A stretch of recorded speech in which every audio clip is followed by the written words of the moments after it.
You haven't finalized a livery at the moment or a look. It's still being spoken about, or is there something that you've said, "No, this is what it's going to be," but I just can't tell Vishnu right now. No, we're not there yet. Right. One of the most fascinating aspects of Air India in terms of the look, once again, is the historical connect. There were beautiful murals painted on in first class and business class.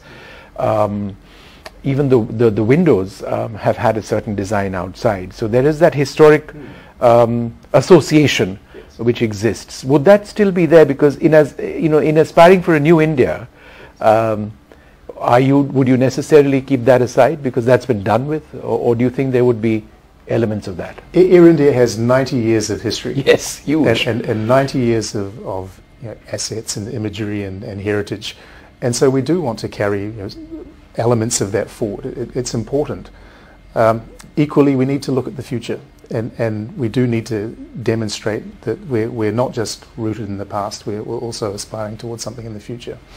There are other entities that we would like to respect as well. Vistara, assuming we get approval. Yes. Yes. They've built a very good airline over the past 8-9 years. And so I think there's more than 5,000 people there that have an interest in how the new airline is represented. So I think this is really an opportunity to think freshly whilst and will the Maharajah be a part of your plans? The Maharajah will certainly be a part of our plans. How it is part of the plans, let's let that process run out. But it's a very, very, he and maybe she, very important in future. He and maybe she. So that's interesting. I mean, is that something that you would perhaps look into? Having a mascot, also a woman, as part of your sort of mascot or mascots? I think we need to consider all things. I mean, the world evolves. Yes, absolutely. And expectations evolve. Expectations not just of Indian society, but of global society.